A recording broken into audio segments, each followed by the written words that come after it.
Hello, എല്ലാവർക്കും ഇഷ്ടപ്പെടുന്ന ഒരു മാംഗോ ഐസ്ക്രീമിൻ്റെ റെസിപ്പി ആയിട്ടാണ് ഇന്ന് വന്നിട്ടുള്ളത്. ഇതിനിവിടെ കുളമ്പ് മാങ്ങ എന്നാണ് കേട്ടോ പറയുന്നത്. നമ്മളുടെ വീട്ടിലുണ്ടായതാണ്. അപ്പോൾ ആ ഒരു മാങ്ങ നല്ലപോലെ കഴുകി വൃത്തിയാക്കിയതിന് ശേഷം അതിൻ്റെ മുകൾ ഭാഗത്തെ തൊലിയൊക്കെ നല്ലപോലെ കട്ട് ചെയ്ത് കളയണം കേട്ടോ. പിന്നെ ഇതിനകത്ത് നമ്മളങ്ങനെ പ്രിസർവേറ്റീവ്സ് ഒന്നും യൂസ് ചെയ്യുന്നില്ല. വീട്ടിലും കൂടെ ഉണ്ടാക്കുന്നതുകൊണ്ട് നമുക്ക് നല്ലതുപോലെ കഴിക്കാൻ പറ്റും. ഈ കട്ട് ചെയ്ത് വെച്ചിരിക്കുന്ന മാങ്ങയിൽ നല്ല പേസ്റ്റ് പോലെ നമ്മൾ അരച്ചെടുക്കണം. ഇനി അടുത്തതായിട്ട് വേണ്ട മെഷറിംഗ് കപ്പാണ്. അതിപ്പോൾ നിങ്ങൾ ഏത് കപ്പിലാണോ എടുക്കുന്നത് അതനുസരിച്ച് വേണം ബാക്കിയുള്ള എല്ലാ മെഷർമെൻറ്റും എടുക്കാൻ. ഇവിടെ ഇപ്പോൾ 1 കപ്പ് വിപ്പിംഗ് ക്രീം എടുത്തിട്ടുണ്ട്.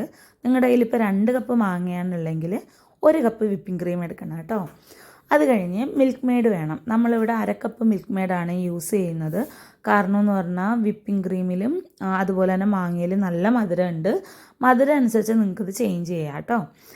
അതിനുശേഷം നമ്മളിത് നല്ലപോലെ ഒന്ന് മിക്സ് ചെയ്യാൻ വേണ്ടിയിട്ട് ഒരു ബീറ്റർ വെച്ചിട്ട് നല്ലപോലെ ബീറ്റ് ചെയ്ത് എടുക്കുന്നുണ്ട്. അപ്പോൾ നമുക്ക് നല്ല ഫ്ലഫി ആയിട്ട് കിട്ടും.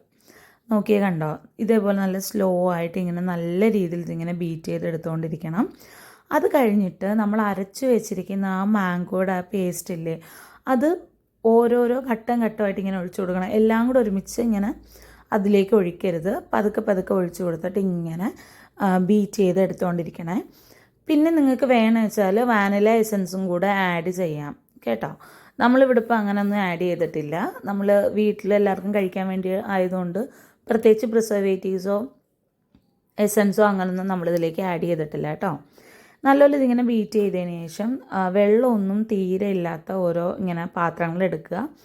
അതിലേക്ക് ഈ മാംഗോ ഐസ്ക്രീം മിക്സ് നമ്മളിതിലേക്ക് ഒഴിച്ചു കൊടുക്കുകയാണ് കേട്ടോ. ഈ വെള്ളമൊന്നും ഇല്ലാത്ത നല്ല ഡ്രൈ ആയിട്ടുള്ള പാത്രം തന്നെ വേണേ. എന്നിട്ട് നമ്മൾ നല്ലപോലെ അടച്ചിട്ട് ഫ്രിഡ്ജിലോട്ട് വെക്കാൻ പോവുകയാണ്. ഒരു ഏകദേശം 6 തൊട്ട് 8 മണിക്കൂർ വരെയെങ്കിലും ഇത് ഫ്രീസ് ആവാൻ വേണ്ടിയിട്ട് നമ്മൾ സമയം കൊടുക്കണം. എന്നെങ്കിൽ മാത്രമേ നമ്മളുടെ ആ ഒരു കറക്റ്റ് ആ ഒരു ഐസ്ക്രീമിൻ്റെ ആ ഒരു കൺസിസ്റ്റൻസിയിൽ നമുക്കിത് കിട്ടത്തുള്ളൂ കേട്ടോ. അപ്പോൾ 6 മണിക്കൂറിന് ശേഷം നമുക്കിത് സ്കൂപ്പ് ചെയ്ത് എടുക്കാവുന്നതാണ്. നോക്കിയേ, നല്ല ടേസ്റ്റി ആയിട്ടുള്ള ഒരു ഐസ്ക്രീമാണ്.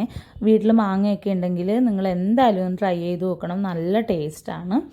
പിന്നെ ഏത് മാങ്ങ വേണമെങ്കിലും നിങ്ങൾക്ക് ഇതിന് വേണ്ടിയിട്ട് ഉപയോഗിക്കാം കേട്ടോ. അപ്പോൾ ഇനി ഇങ്ങനെയുള്ള വീഡിയോസായിട്ട് നമുക്ക് വീണ്ടും കാണാം. സോ എല്ലാവരും ഇത് ട്രൈ ചെയ്തിട്ട് അഭിപ്രായം പറയണം കേട്ടോ. Bye bye.